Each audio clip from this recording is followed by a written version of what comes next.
The Rogue Prince of Persia just launched into early access after a 2-week delay since the original release date ended up being the same day as when Supergiant dropped Hades 2.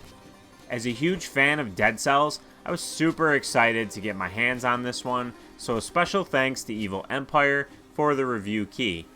Now the first thing I want to mention is this did just launch into early access, so this review is based on its day one state. And boy, oh boy, is it crystal clear they have a long way to go with this. I wouldn't say it really lacks polish. I did have it crash on me when I defeated the final currently available boss, which is unfortunate, and I hit a few graphical glitches and oddities, but it mostly felt polished from a gameplay and balance perspective. The developers are currently promising frequent updates and plan on listening to community feedback, so in theory, the longer this early access period goes, the better and better the game should become, with even more and more content. The Rogue Prince of Persia is an action-based roguelite, so at its core, the gameplay loop is pretty much the same as Dead Cells or other titles in the genre. You'll acquire weapons and upgrades tied to that specific run, and whether it ends in defeat or victory, you'll lose those upgrades and start over fresh from the beginning. But you will also acquire spirit glimmers, which can be used to unlock more weapons and trinkets. You'll spend your spirits in the Oasis, which serves as your hub base for these permanent unlocks. In order to secure the spirits you collect during a run, you'll need to find a spirit altar to deposit them for safekeeping. A pillar of the experience here is the mobility of the prince. You can wall run on both side walls and background walls, and this is something that you'll need to get used to doing often, as there's a lot of platforming. You will frequently encounter platforming sections that require near perfect traversal, as spikes and traps are plentiful. The prince moves quite gracefully, and it's pretty fun to maneuver through these complex platforming sections. The prince's movement also plays a big role in combat. You cannot block or parry, and you are not invincible when dodging, so effectively maneuvering the prince during combat will be crucial to staying alive since he's pretty squishy. The prince can carry 2 weapons into combat. One consists of melee weapons like knives, daggers, spears, claws, and axes. The other is more like a gadget slot with things like bows and other forms of ranged weaponry. The prince also has a kick attack, which can be used to knock enemies into each other to break their shields, or push them into traps for quick kills.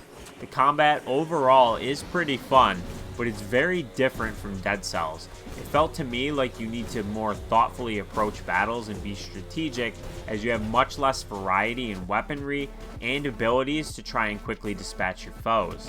As a whole, the combat felt much more basic than other games in the genre, so I could see it not resonating with everyone. The trinket system is decent and allows for some customization to each run.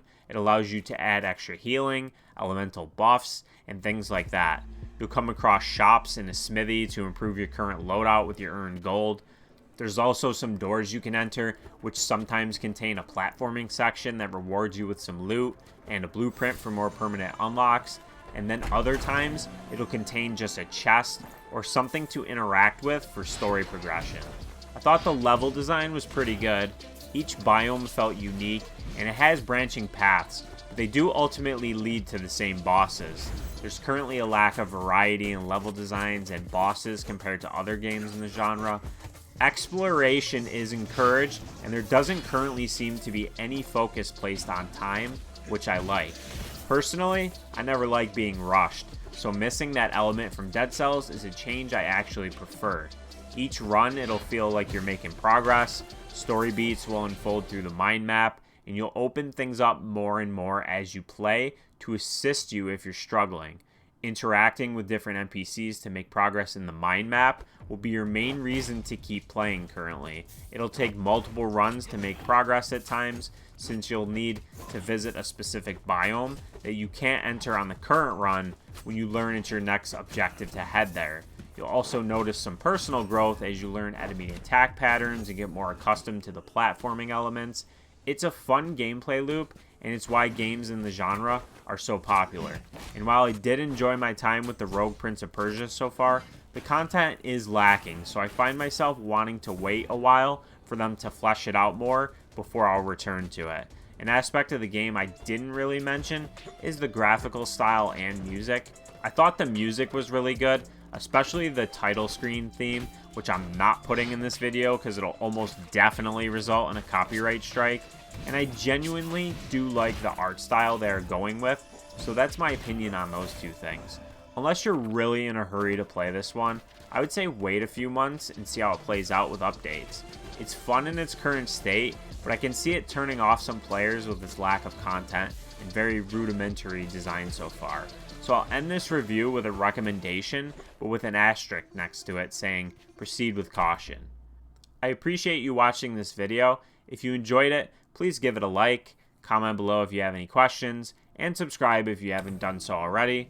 But until next time, have a good one.